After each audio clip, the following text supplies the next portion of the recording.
నమస్కారం. Help line కార్యక్రమానికి స్వాగతం. హెల్ప్ లైన్లో ఈరోజు మనం మాట్లాడుకోబోయే టాపిక్ ఆన్లైన్ క్లాసెస్. సో ఈ ఆన్లైన్ క్లాసెస్ వల్ల పిల్లలు వాళ్ళ సిలబస్ని ఎంతవరకు కంప్లీట్ చేసుకోగలుగుతున్నారు, అసలు ఇలాగే ఆన్లైన్లో ఈ చదువులు అనేవి ఎన్నాళ్ళు కొనసాగుతాయి, వీటి వల్ల అడ్వాంటేజెస్ ఏంటి, డిసడ్వాంటేజెస్ ఏంటి, సో అంటే పేరెంట్స్ పిల్లల చదువు విషయంలో ఎంతో ఆందోళన పడుతున్నారు. అలాగే పిల్లలు కూడా ఇంకా ఇలాగే ఎన్ని రోజులు స్కూల్స్ స్టార్ట్ అవ్వని దీని గురించి కూడా ఆలోచిస్తున్నారు. సో మీకు కూడా ఏమైనా వీటికి సంబంధించి క్వశ్చన్స్ ఉంటే కానీ, ప్రశ్నలు ఉంటే కానీ స్క్రీన్ మీద కనిపిస్తున్న నెంబర్స్కి కాల్ చేయండి. మరి వాటన్నిటి గురించి తెలియజేయడానికి ఈరోజు మనతో పాటు ఉన్నారు ప్రముఖ సైకాలజిస్ట్ విశేష్ గారు. విశేష్ గారు నమస్తే అండి. సో సార్, మనం చాలాసార్లు ఈ క్లాసెస్ గురించి మాట్లాడాం, పిల్లలకి చాలా అడ్వైస్ కూడా చేసాం. సో ప్రజెంట్ మనం ఫస్ట్ ఇప్పుడు అసలు వీటి వల్ల, ఈ ఆన్లైన్ క్లాసెస్ వల్ల అడ్వాంటేజెస్ ఏంటి, డిసడ్వాంటేజెస్ ఏంటి? సో కరోనా వచ్చి ప్రపంచాన్ని మొత్తాన్ని తలకిందులు చేసేసింది. సో ఇష్టం ఉన్నా లేకున్నా మనందరం కూడా ఇంటికే పరిమితం కావాల్సిన పరిస్థితుల్లో ఉన్నాము. అయితే తప్పదు కాబట్టి ఒక మ్యాక్సిమం ఒక 2 months 3 months ఇళ్లలో ఉన్నారు. కానీ ఆ తర్వాత ప్రతి ఒక్కళ్ళు కూడా ఉద్యోగమైనా, ఉపాధి అయినా, వృత్తి అయినా, వ్యాపారమైనా ఖచ్చితంగా బయటకు వెళ్లాల్సిందే, సంపాదించుకోవాల్సిందే. కాబట్టి ప్రజలు ఆల్మోస్ట్ నార్మలైజ్ అయిపోయారు. జనజీవన స్రవంతిలోకి వచ్చేసాం అందరం కూడా. కాకపోతే కొంచెం ప్రికాషన్స్ తీసుకొని మాస్కులు పెట్టుకుంటున్నాము, శానిటైజర్లు వాడుతున్నాము, కొంచెం డిస్టెన్స్ పాటిస్తున్నాము తప్ప మిగతా అంతా నార్మలైజ్ అయిపోయింది. నాకైతే మామూలుగా మనం సిటీలో బయటకు వెళ్ళి చూసినా కానీ రోడ్లు మామూలుగానే ట్రాఫిక్ వచ్చేసి నార్మలైజ్ అయిపోయింది. కానీ ఇప్పుడు ఓపెన్ కానిది ఏంటంటే స్కూల్స్, కాలేజీలు, మాల్స్, అంతే. ఐ థింక్ ఇంతవరకే ఓపెన్ కాలేదు. సినిమా థియేటర్స్ ఇంతవరకే ఓపెన్ కాలేదు. మిగతా అన్నీ ఓపెన్ అయిపోయినాయి. మిగతా అన్నీ కూడా నార్మల్గా జరుగుతూ ఉన్నాయి ప్రికాషన్స్తో పాటు. స్కూల్స్, సినిమా హాళ్ళు, మాల్స్ ఎందుకు అంటే ఒక్కసారిగా గుంపుగా వస్తారు జనాలు. సో స్కూల్స్ ఒక్కసారి రావడం, ఒక విడివిడిగా వచ్చినా కానీ పోయేటప్పుడు ఒకేసారి గుంపుగా వెళ్తారు కాబట్టి స్ప్రెడ్ అయ్యే అవకాశం ఉంది. ప్లస్ పిల్లలకి ఎందుకు రిస్క్లో అవుతాయడం అనే ఉద్దేశంతో స్కూల్స్ ఇంతవరకు తెరవలేదు. ఈ తెరవని నేపథ్యంలో ఈ అకాడమిక్ ఇయర్ వేస్ట్ కాకూడదు అనే ఒక ఉద్దేశంతో ఆన్లైన్ క్లాసులు మొదలయ్యాయి. ప్రధానంగా ప్రైవేటు స్కూల్స్ ఏ క్లాసు చెప్పకపోతే తల్లిదండ్రులు ఫీజులు చెల్లించరు కాబట్టి ఖచ్చితంగా ఆన్లైన్ క్లాసులు మొదలుపెట్టారు. రోజుకి 3 గంటలు 4 గంటలు ఆన్లైన్ క్లాసులు రన్ చేస్తున్నారు. దీనివల్ల అడ్వాంటేజెస్ ఏంటి, డిసడ్వాంటేజెస్ ఏంటి అనే విషయం మనం ఆలోచిస్తే అడ్వాంటేజెస్ ఉన్నాయి, కొన్ని లేదని అనడానికి లేదు. ఎందుకంటే పూర్తిగా చదువుకు దూరం కాకుండా ఎంతో కొంత రోజుకి ఒక 3 hours 4 hours కనీసం వాళ్ళు చదువు మీద దృష్టి పెట్టేలాగా ఆన్లైన్ క్లాసులు ఉపయోగపడుతున్నాయి. రెండో అడ్వాంటేజ్, సిటీల్లో కానివ్వండి, ఇప్పుడు పల్లెటూరుల్లో దూర ప్రాంతం వచ్చేవాళ్ళకి కానివ్వండి, రోజుకి అరగంట నుంచి గంట సేపు జర్నీలో పోతుంది. రావడానికి గంట, పోవడానికి గంట, 2 hours జర్నీలో ట్రాఫిక్లో పోతుంది. ఆ ప్రాబ్లం లేకుండా ఖచ్చితంగా క్లాస్ టైంకి ఆన్లైన్లోకి వచ్చి క్లాస్ వినే అవకాశం దొరికింది. మూడోది, ఇంతకుముందు మనకు చెప్పే టీచర్, మన పిల్లలు చదివే స్కూల్లో వాళ్ళకు చెప్పే టీచర్ యొక్క క్యాలిబర్ ఏమిటి, స్కిల్ సెట్ ఏమిటి అనేది మనం తెలుసుకునే ఛాన్స్ లేదు అసలు పేరెంట్స్కి. ఇప్పుడు మనం ఒక గంట కూర్చుంటే వాళ్ళ పిల్లల పక్కన ఆ టీచర్ ఏ రేంజ్లో చెప్తున్నారు, కరెక్ట్గా చెప్తున్నారా, ఎక్స్ప్రెషన్ బాగుందా, ఇవన్నీ కూడా పేరెంట్స్ అబ్జర్వ్ చేయడానికి అవకాశం దొరికింది. నాలుగోది, ఇంతకుముందు మన పిల్లలు చదివే స్కూల్లో ఒక టీచర్ ఎలా చెప్పినా కానీ తప్పనిసరిగా అతన్ని పాఠాలే వినాల్సిన అవసరం ఉంది. ఇప్పుడు స్కూల్ ఆన్లైన్స్ కాకుండా విడిగా ఆన్లైన్ ఎడ్యుకేషన్ వచ్చిన తర్వాత, బైజూస్ లేకుంటే ఇటువంటి కొన్ని యాప్స్ వచ్చిన తర్వాత వాళ్ళు ది బెస్ట్ ఇండియాలో ది బెస్ట్ టీచర్ ఎవరైతే ఉన్నారో వాళ్ళతో క్లాసులు చెప్పేస్తున్నారు. The best teacher. Suppose IIT coaching ఉంది, జేఈఈ కోచింగ్ ఉంది. సో ఎవరైతే ఐఐటి జేఈఈ బుక్స్ రాశారో, కోచింగ్ బుక్స్ రాశారో ఆయన టీచ్ చేస్తాడు. సో అంటే మనము ఇండియా ది బెస్ట్ టీచర్ దగ్గర నేర్చుకునే ఛాన్స్ మన పిల్లలకు దొరుకుతుంది. సో అదొక అడ్వాంటేజ్, అద్భుతమైన అడ్వాంటేజ్ అది. ఖచ్చితంగా మనం కోటా వెళ్ళాల్సిన అవసరం లేదు, లేకుంటే ఢిల్లీ వెళ్ళాల్సిన అవసరం లేదు, లేకుంటే ఇంకో చోట వెళ్ళాల్సిన అవసరం లేదు. చక్కగా ఇంట్లో కూర్చొని మన పిల్లలు ఇండియాస్లో ది బెస్ట్ టీచర్ దగ్గర నేర్చుకునే ఛాన్స్ దొరుకుతాయి. రైట్. ఇలాంటి అడ్వాంటేజెస్ ఖచ్చితంగా ప్లస్ మనం పేరెంట్స్ మానిటర్ చేయొచ్చు, మన పిల్లలు చదువుతున్నారా, వింటున్నారా లేదా, టీచర్ ఎలా చెప్తున్నారు, ఎలా ఇంటరాక్ట్ అవుతున్నారు, హోంవర్క్ చేస్తున్నారు లేదా, ఇవన్నీ మానిటర్ చేయడానికి ఛాన్స్ ఉంటుంది. These are the advantages through online sessions okay పిల్లల విషయంలో. ఇక డిసడ్వాంటేజెస్కి వస్తే ఒక కాల్ తీసుకున్న తర్వాత మనం డిస్కస్ చేద్దామండి. హలో హలో నమస్తే అండి, ఎక్కడి నుంచి కాల్ చేస్తున్నారు? Hello okay, so call cut అయినట్టుంది. సో డిసడ్వాంటేజెస్ గురించి చెప్తాను. సో డిసడ్వాంటేజెస్ విషయానికి వస్తే అసలు ప్రధానమైన డిసడ్వాంటేజ్ ఏంటంటే education is not just getting the knowledge. Information తీసుకోవడం ఎడ్యుకేషన్ కాదు. ఎడ్యుకేషన్ అనేది ఒక స్టూడెంట్లో ఉన్న రియల్ టాలెంట్స్ ఏందో వాటిని బయటకు తీసేది. అది ఎప్పుడు సాధ్యమవుతుంది? ఇంటరాక్షన్ ఉన్నప్పుడు సాధ్యమవుతుంది. స్కూల్లో అయితే teacher student, class teacher students వాళ్ళ మధ్య ఇంటరాక్షను, ఒక బాండింగు, ఆ టీచర్ రెగ్యులర్గా అబ్జర్వ్ చేస్తూ ఉంటారు కాబట్టి వీడి దీంట్లో టాలెంట్ ఉంది, ఇక్కడ ఈ అమ్మాయి దీంట్లో టాలెంట్ ఉందని గుర్తించి వాళ్ళని దాంట్లో ప్రోత్సహిస్తే వాళ్ళు ఆ రంగాల్లో వాళ్ళు చక్కగా నిలదొక్కోగలుగుతారు. ఆన్లైన్లో ఆ సౌకర్యం లేదు, ఎందుకంటే ఇంటరాక్షన్ చాలా తక్కువగా ఉంటుంది ఆన్లైన్లో. సో ఉన్న ఇంటరాక్షన్ కూడా చాలా పెరిఫెరల్గా ఉంటుంది, కానీ వాళ్ళ యొక్క పర్సనాలిటీని వాటిని అబ్జర్వ్ చేసే అవకాశం ఉండదు. హ్యూమన్ ఇంటరాక్షన్ మిస్ అవుద్ది. First point, the children will miss human interaction. రెండోది, స్కూల్ అంటే కేవలం పాఠాలు చెప్పడం మాత్రమే కాదు, పాఠాలు వినడం మాత్రమే కాదు పిల్లలకి. స్కూల్ అంటే రావడం, పోవడం, ఆ బస్సులో కాస్త సరదా, ఫ్రెండ్స్తో మాట్లాడుకోవటం, మళ్ళీ స్కూల్లో క్లాస్లో కూర్చొని ఫ్రెండ్స్తో మాట్లాడుకోవటం, ఫ్రెండ్స్తో కబుర్లు చెప్పుకోవటం, టీచర్తో మాట్లాడటం, బయటకు వచ్చి ఒక డిఫరెంట్ ప్రపంచాన్ని చూస్తారు వాళ్ళు. సో ఇంటరాక్షను, కమ్యూనికేషను, లీడర్షిప్, ఇటువంటివి అన్నీ కూడా, plus games, sports, team spirit, competition, ఇవన్నీ కూడా నేర్చుకుంటారు స్కూల్లో. వేరే యాజ్ ఆన్లైన్లో ఇవన్నీ ఉండవు, ఏమీ ఉండవు ఆన్లైన్లో. కేవలం పాఠం వినడము, నేర్చుకోవడం. రెండోది. మూడో సమస్య, ఇప్పుడు live is different from virtual. ఎంత కాదనుకున్నా మనము లైవ్లో చూసిన దానికి వర్చువల్లో చూసిన దానికి డిఫరెన్స్ ఉంటుంది. సో లైవ్లో ఒక ఇంటరాక్షన్ ఉంటుంది, మన కళ్ళెదురుగా కనిపిస్తారు, చుట్టంత మనిషి, అంటే అడుగులో మనిషి మనకు కళ్ళెదురు కనిపిస్తూ ఉంటారు, ఒక క్లాస్ రూమ్ ఉంటుంది, బోర్డు ఉంటుంది, ఇది ఒక ప్రపంచం. వేరే వర్చువల్ అవన్నీ ఏమి ఉండవు. మీరు ఎంత గొప్ప వ్యక్తినైనా కానీ ఆ 6 ఇంచుల, ఎక్కువ మంది ఇప్పుడు మొబైల్స్లోనే చూస్తున్నారు పిల్లలు, ఆ 6 ఇంచుల్లోకి రావాల్సి వస్తుంది. The size matters. 6 అడుగుల మనిషిని చూసినానికి అదే అడుగుల మనిషిని 6 ఇంచుల మొబైల్లో చూసినానికి చాలా డిఫరెన్స్ ఉంటుంది. ఉదాహరణకు బాహుబలి సినిమా ఉందండి. బాహుబలి ఒక 300 కోట్లు ఖర్చు పెట్టి తీశారు కదా, 300 కోట్లు దాదాపు ఖర్చు పెట్టి తీశారు. బాహుబలిని ఐమాక్స్ బిగ్ స్క్రీన్ పైన చూస్తే ఎలా ఉంటుంది, 6 ఇంచెస్ మొబైల్లో చూస్తే ఎలా ఉంటుంది, అదే ఐమాక్స్లో 3Dలో చూసి ఎలా ఉంటుంది, 6 ఇంచెస్ మొబైల్లో చూసి ఎలా ఉంటుంది. So difference is there. So మనము ఆ డిఫరెన్స్ ఎట్టి పరిస్థితుల్లో తీసేయలేము, ఎస్పెషల్లీ చిన్నపిల్లల విషయం. స్కూల్ పిల్లల విషయంలో అది చాలా ఇంపాక్ట్ చూపిస్తుంది. ఓకే, ఇక 4వది హెల్త్ ప్రాబ్లమ్స్. పిల్లలు ఒకే చోట కూర్చోవాలి, అలాగే స్క్రీన్ పైన చూస్తూ ఉండాలి. అట్లీస్ట్ ట్యాబు ఉన్న పిల్లలు కొంతలో కొంత బెటర్, కొంత పెద్ద సైజు కనిపిస్తుంది కానీ ఇంత ల్యాప్టాప్ ఉంటుంది కాబట్టి కొంత బెటర్. కానీ 6 ఇంచెస్ స్క్రీన్ పైన, 5 ఇంచెస్ 6 ఇంచెస్ మొబైల్ స్క్రీన్ పైన చూసే పిల్లలకి కంటి సమస్యలు వచ్చే ఛాన్స్ ఎక్కువ. అలాగే ఇలాగ వంగొని చూస్తుంటారు కాబట్టి మెడకు, వెన్నుపూసకు సంబంధించిన ఛాన్సులు ఎక్కువ ఉంటాయి. కదలకుండా ఉంటారు కాబట్టి మిగతా రకరకాల హెల్త్ ప్రాబ్లమ్స్ వచ్చే అవకాశాలు ఉన్నాయని డాక్టర్లు కూడా చెప్తున్నారు. సో అన్నిటికీ మించి ఇంట్లోనే ఉంటారు.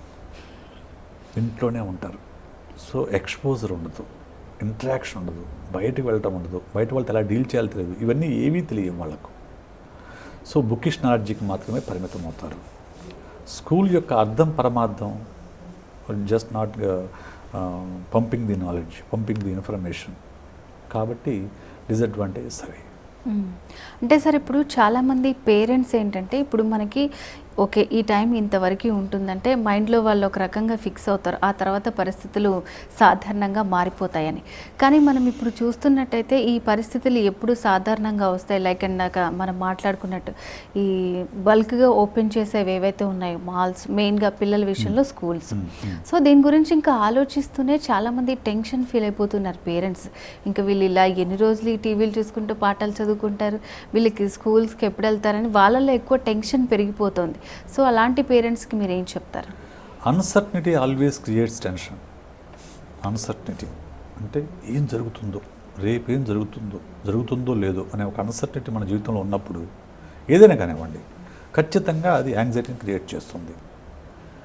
When this uncertainty is about your child's education and future, that will create severe anxiety.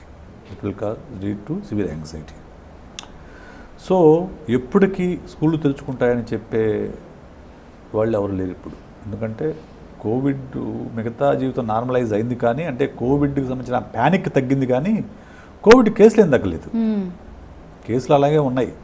కాకపోతే ఇంతకు ముందులాగా టీవీల్లోనూ పేపర్లోనూ 1000, 1500, 2000, 3000 చెప్పట్లేదు అంతే. ఇప్పుడు నార్మలైజ్ అయిపోయి ఆ కేసులు ఇది దానికి ఇచ్చే స్పేస్ తగ్గించారు పత్రికల్లోనూ టీవీల్లోనూ. కేసులు అలాగే ఉన్నాయి, నడుస్తున్నాయి. రోజుకు 1000, 2000 కేసులు వస్తూనే ఉన్నాయి ప్రతి చోట. చనిపోయే కూడా చనిపోతూనే ఉన్నారు. ఫస్ట్లో ఉన్నంత ప్యానిక్ అయితే ఇప్పుడు లేదు. ఓకే, అన్సర్టనిటీ ఎప్పుడు ఎండ్ అవుతుందని చెప్పేవాళ్ళు ఎవరు లేరు. ఫస్ట్లో వైరస్ జనవరికి అంతా యాంటీది వ్యాక్సిన్ జనవరికల్లా వస్తుంది అనుకున్నాం, కానీ ఇంకో సంవత్సరం పడుతుందని మనకు పత్రికల్లోనూ టీవీల్లోనూ మనం సోషల్ మీడియాలో చూస్తున్నాం. అంటే 1 year వరకు ఇదే అన్సర్టనిటీ అనేది మనకు కొనసాగుతుంది. దీనికి ఏం చేయాలి? మనం ఏం చేయలేము. ఇప్పుడు సపోజ్ అనేది మనము చేయగలిగింది ఏంటి? మన పిల్లలు ఈ అన్సర్టనిటీని తట్టుకొని ఎలా చేయాలో అంత విషయం వరకే మనం ఆలోచించాలి తప్ప సమాజాన్ని లేకుంటే సొసైటీ మొత్తాన్ని మనం కంట్రోల్ చేయాలనేది మన చేతుల్లో లేదు. అసలు వ్యాక్సిన్ కనుక్కోవడం అనేది ఎవరి చేతుల్లోనూ లేదు. ఈవెన్ సైంటిస్టులు also not sure about when the vaccine will come out. So వాళ్ళు చేసేవాళ్ళు చెప్పలేకపోతున్నారు. కాబట్టి అన్సర్టనిటీ ఉంది అంతే. ఈ అన్సర్టనిటీని పక్కన పెట్టేసి మనము ఎంతవరకు మన పిల్లలకి సహాయపడగలము, మనం ఎంతవరకు వాళ్ళ దీన్ని కోపపోయేలాగా చేయగలము, ఇంతవరకే పేరెంట్స్ ఆలోచిస్తే వాళ్ళ యాంగ్జైటీ కొంత తగ్గే అవకాశం ఉంది. అలా కాకుండా అయ్యో ఏమైపోతుందో మళ్ళీ ఈ స్కూల్లో ఓపెన్ కావు, ఈ ఆన్లైన్లో క్లాసులు ఏమవుతాయి, ఈ ఆన్లైన్ క్లాసులు సరిగా చెప్పరు, అదేమో చిన్న స్క్రీన్లో చూస్తూ ఉంటారు.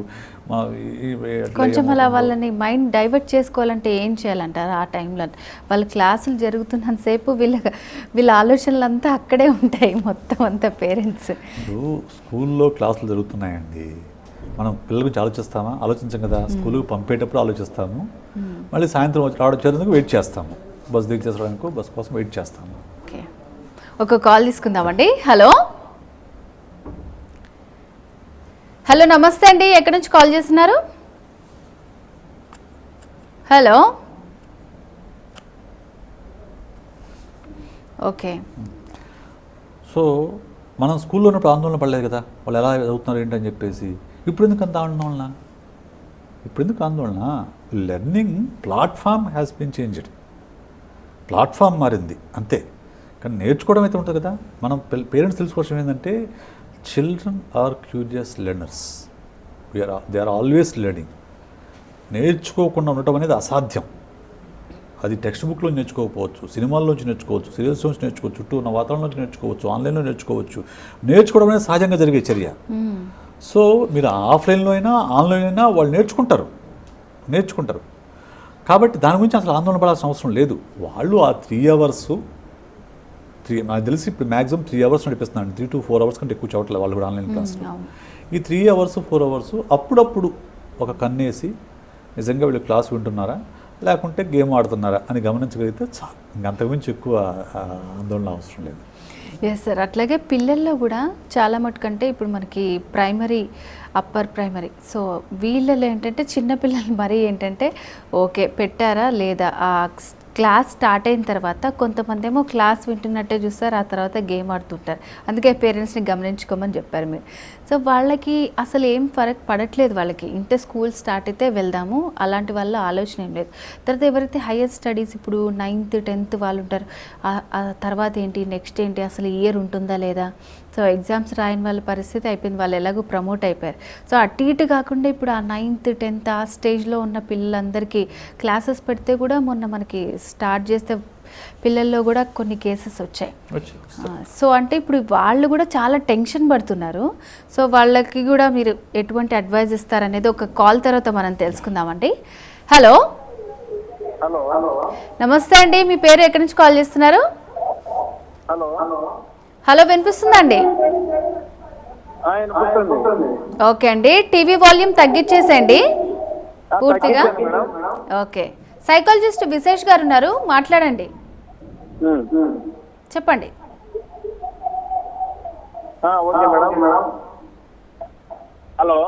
హలో చెప్పండి చెప్పండి.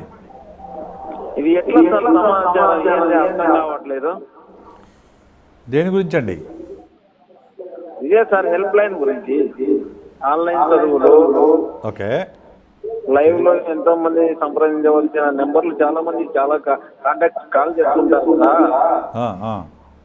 అవన్నీ ఇప్పుడు మిస్ అవుతున్నాయి. ఏంది పని, ఏంది కథ? ప్రశ్న అర్థం కాదు నాకు అసలు. కొంచెం క్లియర్గా లేదు ఆయన అడిగిన క్వశ్చన్ మనకి. ఆన్లైన్ సెషన్ చూస్తున్నా, హెల్ప్ లైన్ చూస్తున్నా, నాకు అర్థం కాలేదు. ఫస్ట్ మనం ఆన్లైన్ గురించే మాట్లాడుతున్నాం, ఏం చేయాలనే విషయమే మాట్లాడుతున్నాం. సో ఇప్పుడు మీరు అడిగిన ప్రశ్న ఏంటి, ఇంతకుముందు పిల్లలు కూడా చాలా ఎలిమెంటరీ స్కూల్ వాళ్ళు ఎలా ఉంటారు, హై స్కూల్ వాళ్ళు ఎలా చేయాలనే విషయం మాట్లాడుకుంటున్నాం. ఎలిమెంటరీ స్కూల్ వాళ్ళకు ఆన్లైన్ ఎడ్యుకేషన్ అనేది ఐ డోంట్ ప్రిఫర్ అండి. ఎందుకనంటే వాళ్ళకంత అటెన్షన్ తక్కువగా ఉంటుంది. వాళ్ళకు ప్లేవే మెథడ్లో చెప్పినప్పుడే వాళ్ళు చక్కగా అర్థం చేసుకుంటారు. వాళ్ళని ఆన్లైన్లోకి పంపించడం అంత కరెక్ట్ కాదు. నా as a psychologist if you ask me, అది కరెక్ట్ కాదు. సో బెటర్ ఏంటంటే కాస్త చదువుకున్న పేరెంట్స్ ఉంటే వాళ్ళే క్లాసులు చెప్పుకోవడం బెటర్. రోజుకు 1 గంట 2 గంటలు కూర్చొని క్లాసులు చెప్పుకుంటే బెటర్. లేదు, మన లొకాలిటీలో చదువుకున్న వాళ్ళు ఎవరొకరు ఉంటారు, ఖచ్చితంగా పిల్లలకి ట్యూషన్స్ చెప్పేలాంటి వాళ్ళు ఎవరొకరు ఉంటారు. వాళ్ళ దగ్గర కూర్చోబెట్టి ఇటువంటి ప్రికాషన్స్ స్కూల్ కాకుండా ఒక 5 మంది 10 మంది పిల్లలు మనకు తెలిసిన లొకాలిటీ వాళ్ళు కూర్చొని చెప్పుకోవడం అనేది కరెక్ట్గా ఉండే మెథడ్. ఇక హై స్కూల్కి వచ్చేసరికి ఇప్పుడు already last year 10th class రాసినా రాయకపోయినా వాళ్ళని ప్రమోట్ చేశారు. ఓకే, ఈ సంవత్సరము ఖచ్చితంగా ఆఫ్లైన్ ఎడ్యుకేషన్కి ఆన్లైన్ ఎడ్యుకేషన్కి డిఫరెన్స్ అయితే ఉంటుంది, ఉండకుండా ఏముండదు, చాలా డిఫరెన్స్ ఉంటుంది. ఒకవేళ ఈ సంవత్సరం మొత్తం అకాడమిక్ ఇయర్ ఇలాగే ఆన్లైన్లోనే కొనసాగితే ఏదో రేపు దసరా తర్వాత స్కూల్స్ ఓపెన్ చేస్తారు అంటున్నారు, ఓపెన్ చేస్తే సంతోషం. మళ్ళీ ఇంకా వాటిల్లో కూడా అసలు ఎగ్జామ్స్ ఎట్లా పెడతారు, ఎగ్జామ్స్ ఉన్నాయంటారు, ఆన్లైన్లోనే కండక్ట్ చేస్తున్నారు ఎగ్జామ్స్, అవి రాయాలని చెప్తారు. సో లైక్ అంటే ఇప్పుడు ఏ ఏజ్ నుంచి ఏ ఏజ్ పిల్లలు వాళ్ళు మాత్రమే ఆన్లైన్లో క్లాసెస్ వింటే బాగుంటుంది, వాళ్ళు కూడా ఎగ్జామ్స్ ఎట్లా ప్రిపేర్ అవ్వాలి, ఒక కాల్ తర్వాత మనం తెలుసుకుందామండి. హలో నమస్తే అండి, ఎక్కడి నుంచి కాల్ చేస్తున్నారు? ఓకే అండి, సైకాలజిస్ట్ విశేష్ గారు ఉన్నారు, మాట్లాడండి. టీవీ వాల్యూమ్ తగ్గించేసేయండి, లేదంటే పక్కకు వచ్చి మాట్లాడండి. మీ క్వశ్చన్ ఏంటో అడగండి, చెప్పండి. హైయర్ స్టడీస్ పిల్లలు రావట్లేదండి, లోయర్ స్టడీస్ పిల్లలకి ఆన్లైన్ క్లాస్ పెడితే ఎలా వింటారండి? హైయర్ స్టడీస్ పిల్లలు చాలా మంది దగ్గర మొబైల్స్ లేవు. ఓకే, ఆన్లైన్ క్లాస్ ఎలా అటెండ్ అవుతారు? నాకు అర్థం కాదు, సరిగా వినిపించట్లేదండి, క్లియర్గా అడగండి. హైయర్ క్లాస్ పిల్లలకి మొబైల్స్ లేవు అంటున్నారా? Hello, right. ఓకే, సో గతంలో ఒకసారి కూడా ఈ విషయం చర్చించుకున్నామండి మనం. ఈ ఆన్లైన్ ఎడ్యుకేషన్ వల్ల ఇంకొక డిసడ్వాంటేజ్ ఏంటంటే, ఎవరైతే 10-15 వేలు పెట్టి మొబైల్ ఫోన్లు కొనగలరో, కనీసం 15 వేలు పెట్టలేదు, ఇప్పుడు మంచి మొబైల్ ఫోన్ రావడం లేదు, అంటే ఆన్లైన్ క్లాస్ వింటే సరిపడే మొబైల్ కొనగలరు, ఆ పిల్లలు మాత్రమే ఇప్పుడు ఈ క్లాసు వినగలుగుతారు. కొనలేని పిల్లల పరిస్థితి ఏమిటి అనేది పెద్ద ప్రశ్న. ఇప్పుడు దానికి వీళ్ళు కనుక్కున్న సమాధానం ఏంటంటే టీవీల్లో ప్రసారం చేస్తాము. టీవీలో లేని పిల్లల పరిస్థితి ఏంటి? ఇప్పుడు మనం అంటే సిటీలో ఉన్నాము, ఎఫర్ట్ చేయగలుగుతున్నాము. మొబైల్లో లేకుంటే ఒక 15,000 పెడితే ఒక మంచి ఇది వస్తుంది, ట్యాబ్ వస్తుంది. ట్యాబ్ ఇస్తున్నాం పిల్లలకి, సరే చూసుకుంటున్నారు, ఓకే. రోజువారీ కూలీ చేసుకునేవాళ్ళు, ఏ రోజుకు ఆ రోజు పని చేసుకునేవాళ్ళు, వాళ్ళ పూట గడవడమే కష్టంగా ఉన్న పరిస్థితుల్లో వాళ్ళ పిల్లలు చదువుకోవాలనుకుంటే వాళ్ళ పరిస్థితి ఏమిటనేది ఒక పెద్ద ప్రశ్న. నేను గతంలో చెప్పాను, మళ్ళీ ఇప్పుడు చెప్తున్నాను. ఆంధ్రప్రదేశ్ ప్రభుత్వం ఈ విషయంలో కొంత స్కూల్స్కి కోసం నాడు నేడు స్కూల్స్ బాగు చేస్తుంది. వీళ్ళు అమ్మ ఒడి అని చెప్పేసి ఆంధ్రప్రదేశ్ ప్రభుత్వం పిల్లల్ని బడికి పంపించే తల్లికి 18,000 రూపాయలు ఏమో వాళ్ళు ఇస్తున్నారు. దాని బదులుగా బల్క్ మీద కొంటే 10,000 రూపాయలకి మంచి ట్యాబ్ వస్తుంది. ఒక ట్యాబ్ కొనేసి అన్ని లెసన్స్ సంబంధించిన ఆడియోసు, వీడియోసు, టెక్స్ట్ బుక్స్ మొత్తం కూడా ప్రీలోడ్ చేసి, ఏ తరగతి పిల్లలకి ఆ తరగతి టెక్స్ట్ బుక్స్ ప్రీలోడ్ చేసి కనుక ఇస్తే చాలా వరకు బడన్ తగ్గుతుంది. ప్రభుత్వ పాఠశాల పిల్లలకి ఇచ్చేది బడన్ తగ్గుతుంది. అయితే ఇక్కడ సమస్య ఏమిటంటే ఆన్లైన్ క్లాసులు అనగానే చాలామంది ఏమనుకుంటున్నారంటే అదే బోర్డు పెట్టేసి ఎలాగైతే మామూలు ఆఫ్లైన్ క్లాసులు చెప్తున్నామో అదే సిస్టమ్ని మొబైల్లో చెప్తున్నారు, ఆన్లైన్లో చెప్తున్నారు. అది కరెక్ట్ కాదు. ఆన్లైన్ క్లాసులు చెప్పాలంటే ఆన్లైన్ క్లాసులు ఎఫెక్టివ్ ఉండదు, దాన్ని గేమిఫై చేయాలి. అంటే దాన్ని ఒక గేమిఫై అంటే ఎప్పటికప్పుడు పిల్లల్ని ఎంగేజ్ చేసేలాగా దాన్ని గేమిఫై చేసి చేయాలి. అప్పుడు మాత్రమే అది పిల్లలు ఆసక్తిగా వింటారు, అటెన్షన్ పే చేస్తారు. Suppose I'm attending online training program attend అవుతున్నాను నేను.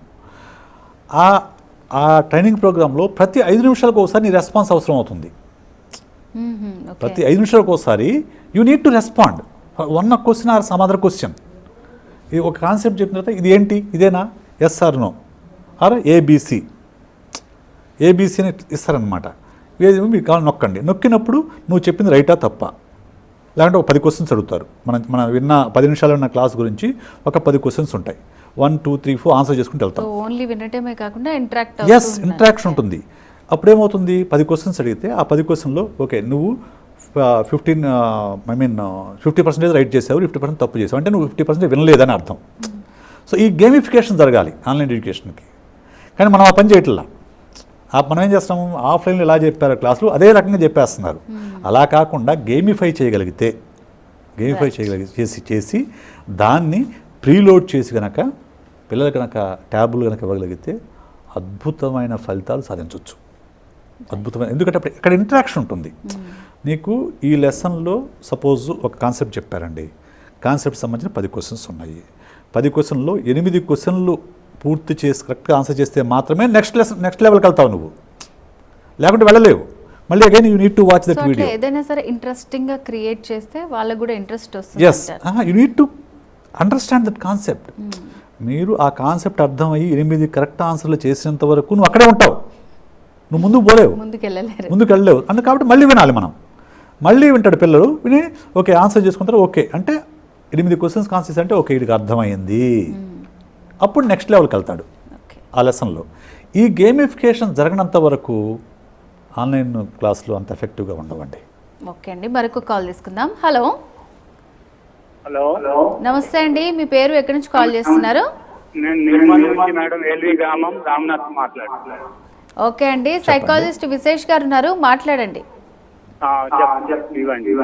చెప్పండి సార్. హలో నమస్కారం సార్.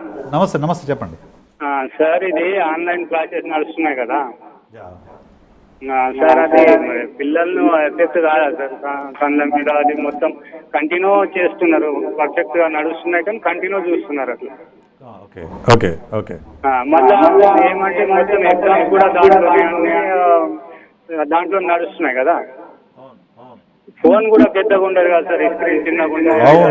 అవును. మరి అదే ఆడియో వినాలంటే హెడ్ ఫోన్స్ తోటి వింటున్నారు. ఇది ఎలా సార్? మరి దానికి ప్రాబ్లం ఏం రావా మరి? Okay okay. సో ఖచ్చితంగా లాంగ్ టర్మ్లో ఎక్కువసేపు రోజు గనక ఫోన్లోనే వాళ్ళు క్లాసులు వింటే ఖచ్చితంగా రకరకాల ఆరోగ్య సమస్యలు వచ్చే అవకాశం ఉంది, no doubt about it.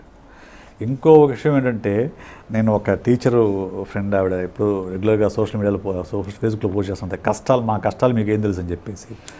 50 members 50 students ఉంటే 50 స్టూడెంట్స్ వాళ్ళు ఎగ్జామ్ రాసి ఎక్కడ సబ్మిట్ చేస్తారు? ఫేస్బుక్ ఫోటో తీసి పంపిస్తారు. ఓకే. ఎగ్జామ్ రాసి ఫోటో తీసి వాట్సాప్లో పంపిస్తారు.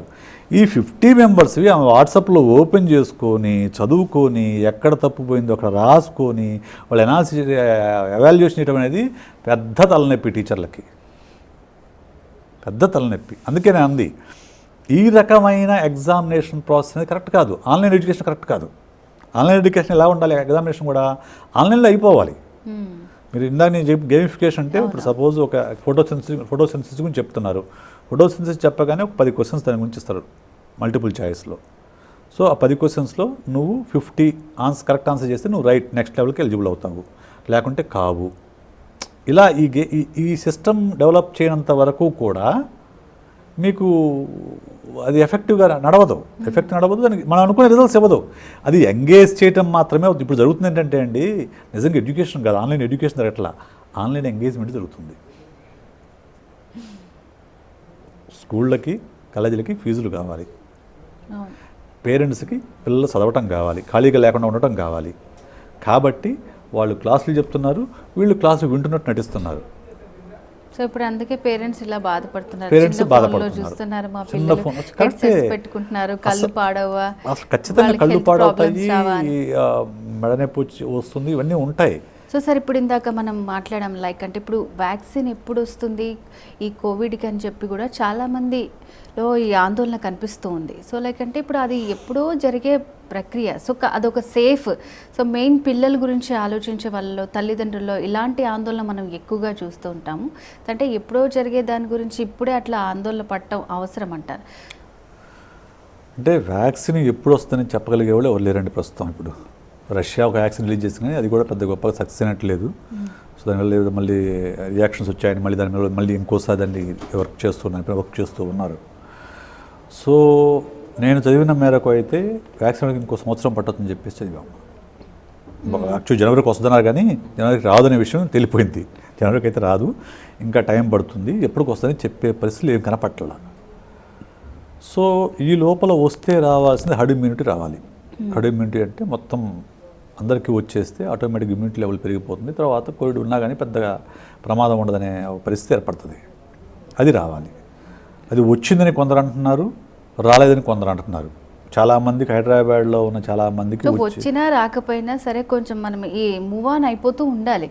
కొంతమంది నేను చూసిన వాళ్ళలో కూడా అంటే అదొక రకమైన అది వచ్చిన తర్వాత అంటే ఏదన్నా స్టార్ట్ చేసిన ఇప్పుడు కొంచెం పెండింగ్ పెట్టేసుకోవడం అట్లా ఎలాగో ఆలోచిస్తూ ఉన్నారనమాట. సో అదంతా కాకుండా ఇప్పుడు ఒకటండి, మనము మనుషులు ప్రతి ఒక్కరు ఆలోచించాల్సిందంటే మన కంట్రోల్లో ఉండేవేంటి, మన కంట్రోల్లో లేనివేంటి. మన వ్యాక్సిన్ మన కంట్రోల్లో లేదు, అస్సలు వైరస్ మన కంట్రోల్లో లేదు, లేకపోతే చుట్టూ ఉండే సొసైటీ మన కంట్రోల్లో లేదు. ఇది క్లియర్ కదా. వాళ్ళు మాస్క్ పెట్టుకోలేదు, వీళ్ళు సరిగా దూరంగా ఉండలేదు, ఇవి మనం కంట్రోల్ చేయలేము. మనం ఏం కంట్రోల్ చేయగలము? మనల్ని మనం మాత్రం కంట్రోల్ చేసుకోగలం. మనం మాస్క్ పెట్టుకోగలము, మనం శానిటైజర్ వాడుతూ ఉండగలం, మనం సోషల్ డిస్టెన్స్ పాటిస్తూ ఉండగలం. ఓకే, మనం వీలైనంత బయటకు వెళ్ళకుండా ఉండగలం. మనం ఆఫీస్కి వెళ్ళినా కానీ కొంచెం జాగ్రత్తగా చూసుకొని దాన్ని శానిటైజర్ స్ప్రే చేసుకొని మన జాగ్రత్తలో మనం ఉండగలం తప్ప ప్రపంచం మొత్తం మనం మార్చలేము. అంతే. కాబట్టి పిల్లల విషయంలో కూడా స్కూళ్ళు మనం తెరిపించలేము. మిగతా పిల్లలు శానిటైజర్ గురించి మనం చెప్పలేము. ఓకే, సో అవి మన చేతుల్లో లేని పనులు. సో మన చేతుల్లో ఉన్న పనులు ఏంటి? మన పిల్లలు శుభ్రంగా ఉండేలాగా వాళ్ళకి నేర్పించడం, శానిటైజరు సోషల్ డిస్టెన్స్ పాటించు నేర్పించడం. స్కూలుకి పంపించాలని తొందరపడకపోవడం. ఎందుకు? ఇప్పుడు నేనేది పెనం మీద నుంచి పొయ్యిలోకి ఎందుకు నెట్టాలి?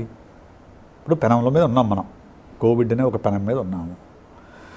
ఇప్పుడు స్కూల్లో నెడితే ఏమవుతుంది? మనం ఇప్పుడు వస్తుందో లేదో తెలియదు, మన పిల్లలకు రాలేదు, స్కూల్లో పంపిస్తే రాదని గ్యారంటీ ఏముంది? మనం జాగ్రత్తగా ఉండొచ్చు, వాళ్ళ పిల్లలు మిగతా పిల్లలు జాగ్రత్త ఉండాల్సిన అవసరం లేదు కదా. ప్లస్ పిల్లల్ని దూరంగా కూర్చోమని చెప్పడం వరకు సులభమే, కానీ కూర్చునిలాగా చేయటం అతి కష్టమైన పని. చాలా కష్టం.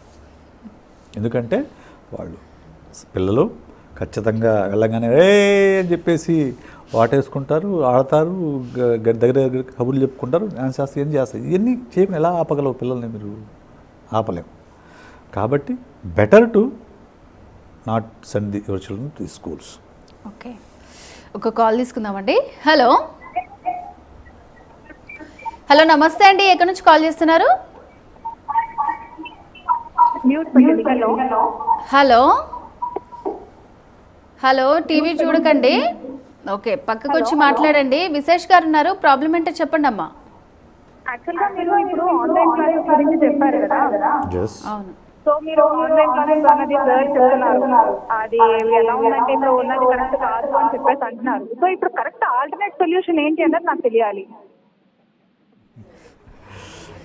నేను ఆన్లైన్ క్లాసులకి అడ్వాంటేజెస్ చెప్పాను, డిసడ్వాంటేజెస్ చెప్పాను, రెండు చెప్పాను. ప్లస్ నేను చెప్పింది ఏంటి, online classes are not the alternative to offline classes. Okay, they cannot compensate completely. So మనకు ప్రస్తుతానికి ఉన్న ఆల్టర్నేటివ్ అయితే ఆన్లైన్ క్లాసెస్సే, కాదని నేను అంటలే. కానీ ఆ ఆన్లైన్ క్లాసెస్ని ఆఫ్లైన్ క్లాసెస్ అని కండక్ట్ చేస్తున్నాం. అందువల్ల మనం ఆశించిన రిజల్ట్స్ రావు. దాన్ని గేమిఫై చేయాలి. దాన్ని ఆన్లైన్ ఎడ్యుకేషన్ ఇస్ డిఫరెంట్ అండి. మీరు ఎప్పుడైనా ఒక ఆన్లైన్ కోర్స్ మీకు చేసి ఉంటే మీకు తెలుస్తుంది వాళ్ళు ఎలా ఎంగేజ్ చేస్తారనేది. చాలా గొప్పగా ఎంగేజ్ చేస్తారు టీచర్స్. ఎందుకంటే వాళ్ళు ప్రతి 2-3 నిమిషాలకి మన దగ్గర నుంచి ఒక రెస్పాన్స్ ఎక్స్పెక్ట్ చేస్తారు. రెస్పాన్స్ వచ్చేలా చూస్తారు. అంటే మన అటెన్షన్ పక్కకు పోకుండా ప్రతి 2-3 నిమిషాలకి ఒకసారి మనకు క్వశ్చన్ వేస్తారనమాట. క్వశ్చన్ వేసినప్పుడు మనం ఎస్ అని టైప్ చేయాలి. ఎస్ అనో నో అనో లేకుంటే ఇంకోటి ఆన్సరో ఏదో టైప్ చేయాలి అక్కడ. అంటే మనం అటెన్షను డ్రా చేస్తారు. అది జరగట్లేదు ఇప్పుడు ఉన్న సిస్టంలో. ఆన్లైన్ క్లాస్ నేను ఎందుకు తప్పుపడట్లేదు పూర్తిగా. కానీ దాన్ని మెరుగుపరుచుకోవాల్సిన అవకాశాలు ఉన్నాయి, చాలా ఉన్నాయి. ఆఫ్లైన్ క్లాస్ లాగానే ఆన్లైన్ క్లాస్ చెప్తే ఫలితం ఉండదు. అది కేవలం ఎంగేజ్ చేయటం మాత్రమే అవుతుంది. అంతకు మించి నేర్చుకునేది చాలా తక్కువ ఉంటుంది అనేది నా ఒపీనియన్. రైట్, అంటే తను ముందు నుంచి చూసుంటే ఈ డౌట్ క్లారిఫై అయి ఉండేది. సో లేకంటే ఇప్పుడు నాకు కూడా అనిపిస్తుంది సార్, అంటే ఈ కొంచెం గ్యాప్లో వాళ్ళు అలా ఇప్పుడున్న సబ్జెక్ట్స్ని కానివ్వండి, సో పిల్లలకి నేర్పించడం కానివ్వండి, అలా మోడిఫై చేసే టైం ఉంటుందంటారా ఇప్పుడు ఉన్న పరిస్థితుల్లో? అంటే ఏ స్కూలుకు ఆ స్కూల్ చేయటం అయితే కష్టం అండి. ఏ స్కూలుకు ఆ స్కూల్ చేయటం అయితే కష్టమైన పని. కానీ గవర్నమెంట్ చేయొచ్చు. గవర్నమెంట్ చేయొచ్చు. ఎట్లా చేయొచ్చు? గవర్నమెంట్ ఒకసారి షూట్ చేస్తారుగా. ఒక టీచర్ని షూట్ చేస్తే మంచి టీచర్ని సెలెక్ట్ చేసుకొని ఆటోమేటిక్గా అవే అందరికీ టీవీలో కానీ ఇంకొకటి కానీ స్ప్రెడ్ చేస్తారు, అంతే కదా. ఓకే, సో గవర్నమెంట్ చేయొచ్చు. అలాగే కార్పొరేట్ స్కూల్స్ చేయొచ్చు. నారాయణ, చైతన్య ఇట్లాంటి కార్పొరేట్ స్కూల్స్ ఉన్నాయి కదా. వీళ్ళు ఏంటంటే మొత్తం సెంట్రలైజ్డ్గా ఉంటాయి కాబట్టి ఎవరో ఒక బెస్ట్ టీచర్ని సెలెక్ట్ చేసుకుని వాళ్ళు షూట్ చేసుకొని మొత్తం ఆన్లైన్లో పెట్టేసుకుని వాళ్ళు కనుక గేమిఫై చేసి కనుక పెట్టేస్తే పిల్లల్ని బాగా ఎంగేజ్ చేయొచ్చు. నష్టం ఏంటి దానివల్ల అంటే మిగతా టీచర్లకి ఉపాధి పోతుంది. ఒక లాభం ఉంటే ఒక నష్టం పక్కనే ఉంటుంది వెంటనే. అసలుకి ఒక కాల్ తీసుకుందామండి. హలో, నమస్తే అండి. ఎక్కడి నుంచి కాల్ చేస్తున్నారు? ఓకే అండి, మాట్లాడండి. సార్ ఉన్నారు. నమస్తే, చెప్పండి. ఓకే, అది ఇప్పుడు టెక్స్ట్ బుక్ చదవడం లేదా?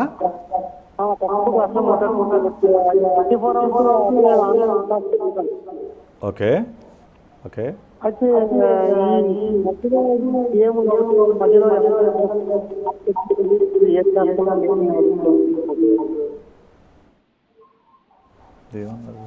అర్థం కాదండి, మళ్ళీ ఒకసారి చెప్తారా?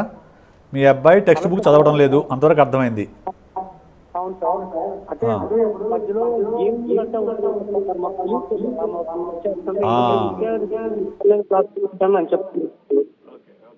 Okay okay okay right. నేను అందుకే చెప్పి ఇందాక వాళ్ళని పూర్తిగా వదిలేయకుండా పేరెంట్స్ వెళ్ళి చూస్తూ ఉండాలి. వీళ్ళు క్లాస్ వింటున్నారా, గేమ్ ఆడుతున్నారా అనే విషయం గమనిస్తూ ఉంటే తప్ప. ఎందుకంటే పిల్లలు సహజంగా, ఏ పిల్లలైనా కానివ్వండి, మనమైనా కానివ్వండి, మనకు మెదడుకి శ్రమ ఇవ్వడానికి ఇష్టపడం. హ్యాపీగా ఎంజాయ్ చేయడం కోసం ఇష్టపడతాం. ఓకే, ఈ ఆన్లైన్ క్లాసులు వాచింగ్కి రీడింగ్కి మధ్య డిఫరెన్స్ ఉంది. Watching is a passive work. Any watching is a passive thing. బ్రెయిన్కి ఏం పెద్ద పని ఉండదు, అలా చూస్తూ ఉండొచ్చు. సినిమా అంతే కదా, మనం చూస్తూ ఉంటాం. కానీ చదవాలనేసరికి యాక్టివ్ చేయాలి, బ్రెయిన్ యాక్టివ్ అవుతుంది. ఇమాజిన్ చేయాలి, చదివిన దాన్ని అర్థం చేసుకోవాలి. అక్కడ బ్రెయిన్కి పని పడుతుంది. సో పిల్లలు ఎప్పుడైతే ఆన్లైన్ ఎడ్యుకేషన్కి అలవాటు పడిపోతారో వాళ్ళు చదవడం అనేది తగ్గించేస్తారు. కానీ ఆన్లైన్ అలా చూడడం వల్ల నేర్చుకునే చాలా తక్కువ ఉంటుంది. కొంతమంది నేర్చుకుంటారు. ఎవరు విజువల్ అండ్ ఆడిటరీ లెర్నర్స్ ఎవరైతే ఉన్నారో వాళ్ళు హ్యాపీగా నేర్చుకుంటారు. వాళ్ళు చూస్తే వింటే అర్థమవుతుంది కాబట్టి వాళ్ళు నేర్చుకుంటారు. వేరేజ్ మిగతా పిల్లలకి కష్టం అవుతుంది. కాబట్టి వినాలి అంటే క్లాసులు చూడాలి, వినాలి, చదవాలి, 3 చేయాలి. మరొక కాల్ తీసుకుందామండి. హలో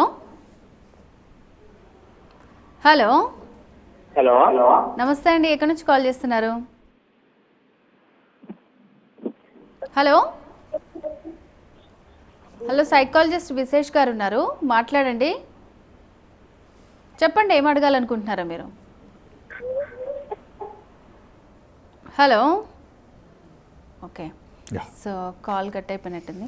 సార్, అంటే ఇప్పుడు మనం ఇందాక హయ్యర్ స్టడీస్ పిల్లలు అంటే వాళ్ళది ఇప్పుడు 9th 10th వచ్చిన వాళ్ళు ఇప్పుడు ఏంటంటే ఇప్పుడు వాళ్ళకి ఒక ఇయర్ అంతా వేస్ట్ అయిపోయినట్టు, ఇంకా తర్వాత స్టడీస్ ఏంటన్నట్టు ఒక డిఫరెంట్ టైప్ ఆఫ్ డిప్రెషన్లోకి వాళ్ళు వెళ్ళిపోతున్నారు. ఇంకా ఎప్పుడు స్టార్ట్ అవుతుంది వాళ్ళకి నెక్స్ట్, ఇంకా 10th అంటే పబ్లిక్ ఎగ్జామ్స్ అందరూ రాసేస్తారు, ఈ స్టెప్ మేము అసలు క్రాస్ అవుతామా లేదా, రకరకాలుగా ఆలోచిస్తూ ఉంటారు. సో అట్లా ఆ స్టేజ్లో ఉన్న పిల్లలకి మీరు ఇచ్చే అడ్వైస్ ఏంటి? నాకు తెలిసి పిల్లలు ఆలోచించరండి, పేరెంట్స్ ఆలోచిస్తారు. వాళ్ళు వీళ్ళలో ఇంజెక్ట్ చేస్తారు. చాలామంది పేరెంట్స్ ఆలోచిస్తారు అలాగా. అయ్యో ఏమైపోతుందో, ఈ సంవత్సరం 10th క్లాస్ ఎగ్జామ్ రాయకపోతే మా పిల్లల భవిష్యత్తు ఏమైపోతుందో, నాశనం అయిపోతుందేమో అని చాలా తీవ్రమైన ఆందోళన పడుతూ ఉంటారు. నా వరకు నేనైతే as a psychologist and as a parent of a teenager, నేనైతే ఈ అకాడమిక్ ఇయర్ని 0 అకాడమిక్ ఇయర్గా ప్రకటించడమే మంచిదని నేను భావిస్తాను. ఎందుకంటే పరిస్థితులు అనుకూలంగా లేవు, కోవిడ్ కంట్రోల్ కావడం లేదు. మనము పెద్దలం అంటే తప్పదు కాబట్టి, కుటుంబాన్ని రన్ చేయాలి కాబట్టి ఉద్యోగమో వ్యాపారమో వృత్తో ఏదో చేసుకోక తప్పడం లేదు. పిల్లల మీద ఆ భారం లేదు. ఆ భారం లేని వాళ్ళని ప్రమాదంలో నెట్టడం కరెక్ట్ కాదు. కాబట్టి ఒకళ్ళో ఇద్దరో ఒక సంవత్సరం స్కిప్ అయితే అది వాళ్ళకి డిసడ్వాంటేజ్. కానీ టోటల్ ఒక రాష్ట్రమో ఒక దేశం మొత్తం ఒక అకాడమిక్ ఇయర్ని క్యాన్సిల్ చేస్తే దానివల్ల ఎవరికీ నష్టం ఉండదు, అందరికీ ఒకటే సమంగా ఉంటుంది కాబట్టి ఎవరికి నష్టం ఉండదు. సో 0 అకాడమిక్ ఇయర్గా ప్రకటించడం అనేది మంచిదని నా ఉద్దేశం, యాజ్ ఏ పేరెంట్ కూడా, as a parent and as a psychologist.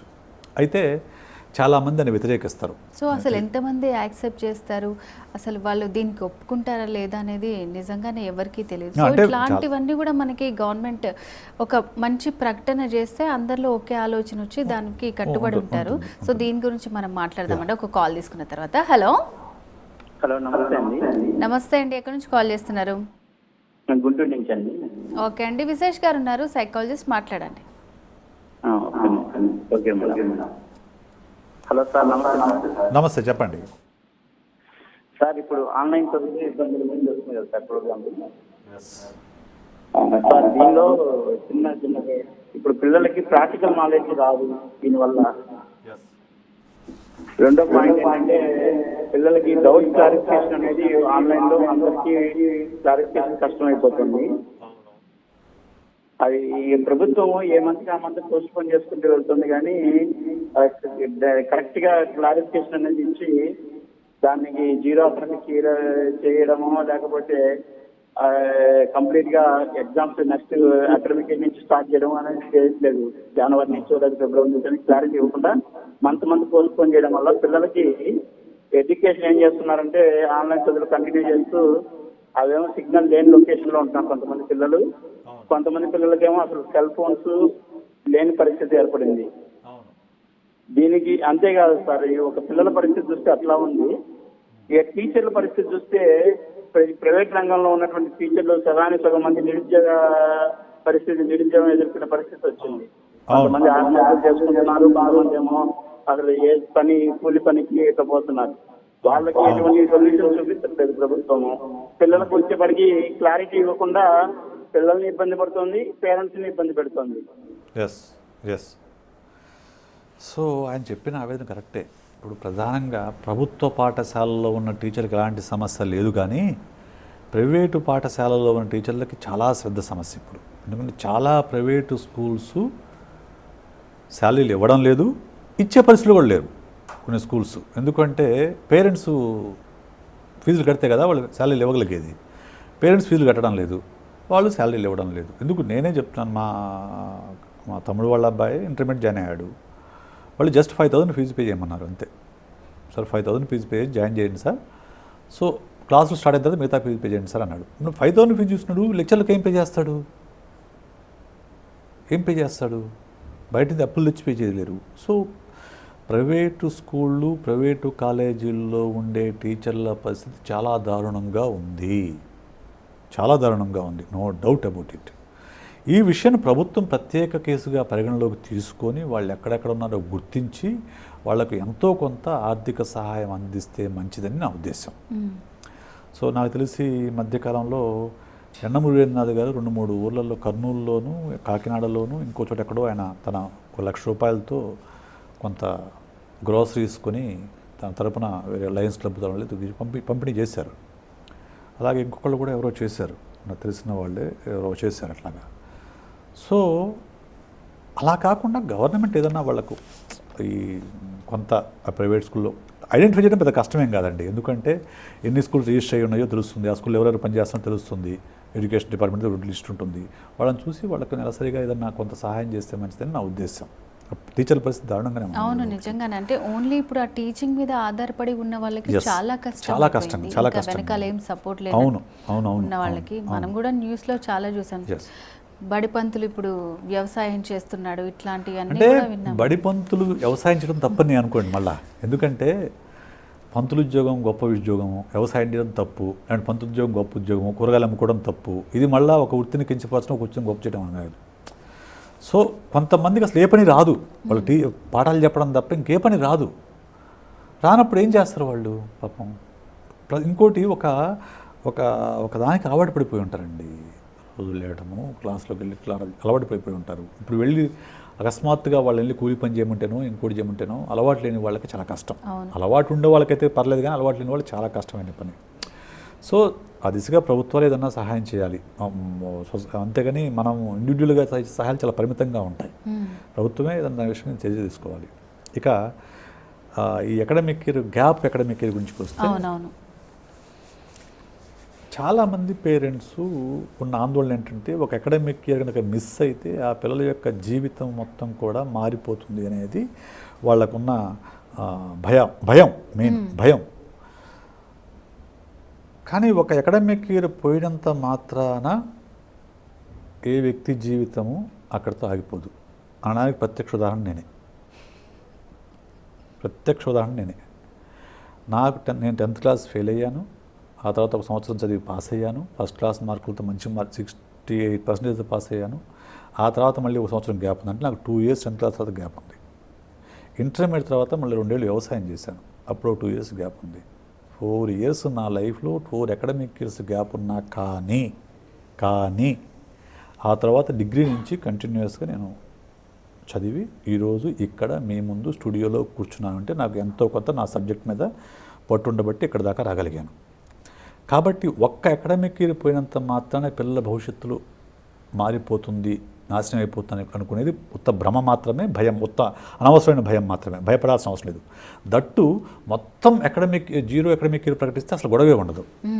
నేను నా వరకే కాదు, మా అబ్బాయికి కూడా ఇప్పుడు ఇంటర్మీడియట్ అయిపోయింది. సో ఇప్పుడు పేరెంట్స్ ఎలా అంటే ఇప్పుడు వాళ్ళ పిల్లలదే అయిపోతుంది, ఇట్లా అందరికీ ప్రాబ్లం వచ్చిందని నేనే చెప్తున్నా కదా. ఇప్పుడు మా అబ్బాయి ఇంటర్మీడియట్ అయిపోయింది, నా కొడుకు ఒకటే కొడుకు ఇంటర్మీడియట్ అయిపోయింది. ఓకే, కొన్ని కాలేజీలో సీట్ వచ్చింది, నేషనల్ లెవెల్లోనూ స్టేట్ లెవెల్లోనూ. వాడు చేరను, you are to join in specific colleges. నేను అక్కడ చేరను. ఈ సంవత్సరం ఇంట్లో ఎలాగో అక్టోబర్ వచ్చేసింది, ఇప్పుడు చదివే ఆన్లైన్ క్లాసులు ఇవే కదా, నేర్చుకునేది ఏముంది. నేను మళ్ళీ జనవరిలో JEE మెయిన్స్ రాసుకొని మళ్ళీ మంచి కాలేజీకి వెళ్తా అని చెప్పేసి అన్నాడు. ఓకే చలో అని చెప్పాము. ఒక అకాడమిక్ గ్యాప్ వచ్చినట్టు మరి వాడికి అకాడమిక్ గ్యాప్ వచ్చినట్టే. ఏమీ కాదండి, ఒక అకాడమిక్ గ్యాప్ వచ్చినంత మాత్రాన ఏమీ కాదు, అది అనవసరమైన భయం మాత్రమే. యా, మీ లైఫ్ ఎగ్జాంపుల్తో సహా Yeah, చెప్పారు. నేను నిజంగా తీసుకున్నాను. ఇప్పుడు అట్లా భయపడుతున్న వాళ్ళు ఉంటే మిమ్మల్ని చూసిన వాళ్ళు చేంజ్ అవ్వాలి. సో లైక్ అంటే ఇప్పుడు ఈ భయాలు ఇవన్నీ తీసి మనం పక్కన పెడితే లైక్ ఆ తర్వాత ఒకవేళ స్కూల్స్ స్టార్ట్ అయితే వాళ్ళు ఏ రకంగా అంటే టైం పడుతుంది అంటారా పిల్లల్లో మళ్ళీ, లేకపోతే వాళ్ళ పిల్లలు చాలా త్వరగా చేంజ్ అయిపోయి అస్సలు కలిసిపోతారు? టైం పడుతుందండి.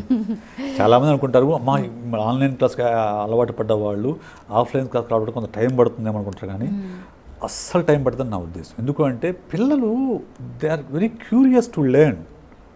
మనలా కాదు, పెద్దవాళ్ళం అయిపోతే మనం నేర్చుకోవడం ఆపేస్తాం, కానీ పిల్లలు నేర్చుకోవాలని అనుకుంటారు. వాళ్ళు ఓకే, నేర్చుకోవాలనే తపనతో ఉంటారు వాళ్ళు. అంటే క్లాస్ రూమ్ లెర్నింగ్ మాత్రమే కాదు, మామూలుగా క్లాస్ రూమ్ బయట లెర్నింగ్ కూడా.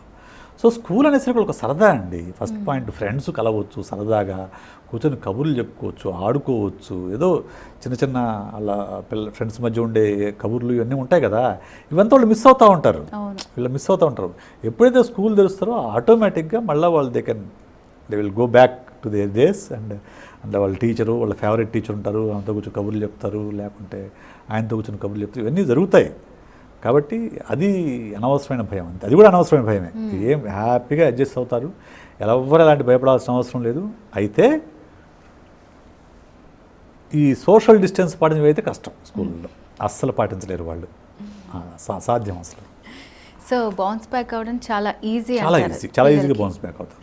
సో ఇప్పుడున్న పిల్లలు చాలా మిస్ అవుతున్నారండి నిజంగానే. ఈ ఆటలు కానివ్వండి, వాళ్ళ పక్కన ఫ్రెండ్స్ని కలవాలన్నా రకరకాల జాగ్రత్తలు తీసుకుంటున్నారు, అయినా సరే ఏదో ఒక భయం. పిల్లలకేమో కలవాలి, మాట్లాడాలి, ఫ్రెండ్స్ని మిస్ అవుతుంటారు, పేరెంట్స్లోనేమో భయం. సో ఇప్పుడు ఇంట్లోనే ఉంటూ వాళ్ళు ఎట్లా అండి పాపం, వాళ్ళ ఎంటర్టైన్మెంట్ కానివ్వండి అంతా, ఆ ఫ్రస్ట్రేషన్ అంతా ఎక్కడికి వెళ్ళరు, మళ్ళీ కోపాలు వచ్చేస్తాయి, ఇంట్లో మళ్ళీ గొడవలు, వీళ్ళు నడిచేస్తూ ఉంటారు. ఇది మనం ఇంతకుముందు కూడా చర్చించాము. ఎప్పుడైనా కానివ్వండి, ఇప్పుడు జైలు అంటే ఏంటి? జైల్లో భోజనం పెడతారు, బట్టలు ఇస్తారు కదా. ఐ థింక్ వారం వారం సినిమా కూడా చూపిస్తారు, నాన్ వెజ్ కూడా పెడతారు వారం వారం. ఎగ్ ఒక రోజు అనుకున్నావు, చికెన్ ఒక రోజు పెడతారు అనుకుంటా జైల్లో కూడా. మరి ఎందుకు జైలు అంటే ఏంటి? 4 గోడల మధ్య ఉండటం, బయట ప్రపంచాన్ని చూడలేకపోవడం, ఇదే కదా జైలు అంటే. ఓకే, మనం ఇప్పుడు కొద్దిపాటి జైల్లో బతుకుతున్నాం మనం, అంతే. అక్కడేం పోలీస్ కంట్రోల్కి మనమే కంట్రోల్ చేసుకోవాల్సిన పరిస్థితిలో ఉన్నాం. కాబట్టి మనం ఒక రకంగా అందరం శిక్ష అనుభవిస్తున్నాం, పిల్లలు ఇంకా ఎక్కువ అనుభవిస్తున్నారు. స్కూల్ కూడా మిస్ అవుతుంటారు, బయటకు కూడా పోయినప్పుడు. కొంతమంది ఓవర్ కేరింగ్ పేరెంట్స్ అనుకోండి, అసలు అడుగు కూడా బయటకు పెట్టినవారు. సో బయటకు పెట్టకపోతే ఖచ్చితంగా ఇంట్లోనే ఎంతసేపని అదే 4 గోడలు, అవే టీవీ, అదే మనుషులు, ఎంతసేపు అని చూస్తూ ఉంటే ఏముంటుంది? సో ఇక్కడ పేరెంట్స్ చేయాల్సిన పని ఏంటంటే వాళ్ళని కేవలం ఇంటికే పరిమితం చేశారు. ఓకే, సంతోషం. ఓకే, ఆన్లైన్ క్లాసు వింటున్నారు, సంతోషం. దాంతోపాటు వాళ్లకు ఇష్టమైన పని ఏదన్నా చేయడం కోసం అవకాశం కల్పించండి. డ్రాయింగ్, సింగింగ్, డ్యాన్సింగ్, చెస్, ఇట్లా రకరకాల గేమ్స్ ఉంటాయి కదా, వాళ్ళు ఆడుకునేవి కానీ ఇంట్లో ఉన్న సభ్యులతో ఆడుకునేవి కానివ్వండి. వాళ్ళని ఎంగేజ్ చేయడం కోసం కొన్ని గేమ్స్ని వాళ్ళ కనుక నేర్పించగలిగితే కొంతవరకు వాళ్ళు ఎంగేజ్ అవుతారు, ప్రశాంతంగా రిలాక్స్ అవుతారు. అలా కాకుండా రెగ్యులర్ రొటీన్లోనే పడిపోతే మాత్రం వాళ్ళు రిలాక్స్ కాకపోగా వాళ్ళ ఫ్రస్ట్రేషన్ అనేది పేరెంట్స్ మీద చూపించడం అనేది ఖచ్చితంగా జరుగుతుంది. ట్రాన్స్ఫర్ అవుతుంది, frustration transfer to parents. So అంటే కొంతవరకు అంటే కంపారిజన్ కూడా చేసుకుంటూ ఉంటారు చాలామంది. సో లైక్ అంటే ఓకే వీళ్ళకి బాగానే ఉంది, మళ్ళీ తర్వాత మాకే ఎందుకు ఇట్లా ఉందని. ప్రస్తుతం పరిస్థితి అందరిది అట్లాగే ఉంది, కానీ ఉన్న దాంట్లో కూడా వాళ్ళు అలా ఆలోచిస్తూ ఉంటారనమాట. సో వెళ్ళే వాళ్ళు ఎలాగో బయటకు వెళ్తారు, వాళ్ళు స్వేచ్ఛగా ఉంటారు, వాళ్ళని చూసి వీళ్ళు బాధపడుతూ ఉంటారు, వాళ్ళు వెళ్ళలేరు. అసలు ఇలాంటి ఫీలింగ్స్ అన్ని డిఫరెంట్గా బిల్డ్ అవుతూ ఉంటాయి. సహజమండి. ఇప్పుడు నేను ఆ కోవిడ్ స్టార్ట్ అయిన తర్వాత చెప్పాను కదా, I have a teenage son. నాకు తెలిసి వాడు ప్రతి నెలలో కనీసం 1 or 2 పార్టీస్ వాళ్ళు జరుగుతాయి. పార్టీస్ అంటే వేరే ఊహించుకోవద్దు, జస్ట్ వాళ్ళ ఫ్రెండ్స్ అందరూ కలిసి కూర్చొని ఎక్కడో చోట లంచ్, డిన్నరు కలిసి కూర్చొని స్కూల్ ఫ్రెండ్స్ అందరూ కలిసి ఎవ్రీ మంత్ ఒకటైతే ఖచ్చితంగా జరుగుతుంది. ఏదో బర్త్డే వస్తుంది, లేకుంటే మీట్ అవుదాం అనుకుంటారు, జరుగుతూ ఉంటుంది. ఈ 6 నెలల కోవిడ్ టైంలో ఫస్ట్ టైం మొన్న ఒక 1 week 10 days బ్యాక్ వెళ్ళాడు నా ఫ్రెండ్ బర్త్డేకి. 6 నెలల తర్వాత, 6 months తర్వాత ఫస్ట్ టైం ఈ వెంట్ అవుట్. దానికి కూడా మా మేడం వద్దు, ఎందుకు అవసరమా ఇదంటే, సరే వెళ్ళని, ఎంతకాలం ఇంట్లో ఉంటాడు, just let him take care of himself, ఏమవుద్ది, ఇంకెంతకాలం ఉంటాడు ఇంట్లో, సో బయటకు వెళ్ళనివ్వండి, ఏమో కొంచెం కేర్గా ఉండమని చెప్తే శానిటైజర్ అది ఒక బాటిల్ పెట్టి పంపిస్తే సరిపోతుందని ఓకే రైట్ సార్. అంటే ఇప్పుడు ఈ ఆన్లైన్ క్లాసెస్ గురించి పేరెంట్స్ మనకు కాల్స్ చేసిన వాళ్ళకి కూడా డిఫరెంట్ డౌట్స్ అన్నీ ఉన్నాయి. సో అలాంటి వాళ్ళ గురించి క్లుప్తంగా ఈ ఆన్లైన్ క్లాసెస్ గురించి మీరు ఏం చెప్తారు? ఒకటి, online classes are the only alternative that we have at this moment. ఇప్పుడున్న ఆల్టర్నేటివ్ అది ఒకటే. కానీ ఆఫ్లైన్ క్లాసులకి ఆన్లైన్ క్లాసెస్ ఈక్వల్ అయితే కాదు. ఓకే, ఆన్లైన్ క్లాసులు కొన్ని అడ్వాంటేజెస్ ఉన్నాయి, కొన్ని డిసడ్వాంటేజెస్ ఉన్నాయి. ఇప్పుడు జరుగుతున్న ఆన్లైన్ క్లాస్ విధానం అయితే మాత్రం కేవలం ఎంగేజ్మెంట్ మాత్రమే, లెర్నింగ్ చాలా తక్కువగా జరుగుతుంది. ఎందుకంటే ఆఫ్లైన్ విధానాన్నే ఆన్లైన్లో పాటిస్తున్నారు కాబట్టి ట్రాన్స్ఫర్ ఆఫ్ నాలెడ్జ్ అనేది చాలా తక్కువ జరుగుతుంది. దీన్ని గేమిఫై చేసినప్పుడు మాత్రమే ఎక్కువ మంది పిల్లలు ఎంగేజ్ చేయగలుగుతారు, అటెన్షన్ పే చేయగలుగుతారు. సో ఆన్లైన్ క్లాస్ చూస్తున్న పిల్లలని మీరు తల్లిదండ్రులు మధ్యలో కొంచెం గమనిస్తూ ఉంటే వాళ్ళు గేమ్స్ వైపు వెళ్ళకుండా చూసుకోవడం సాధ్యమవుతుంది. రైట్ సార్, పేరెంట్స్ అందరికీ కూడా చాలా మంచి అడ్వైస్ చేశారండి. Thank you so much. ఇది ఇవాల్టి హెల్ప్ లైన్ కార్యక్రమం. మరో కార్యక్రమంలో మళ్ళీ కలుసుకుందాం. అంతవరకు సెలవు, నమస్తే.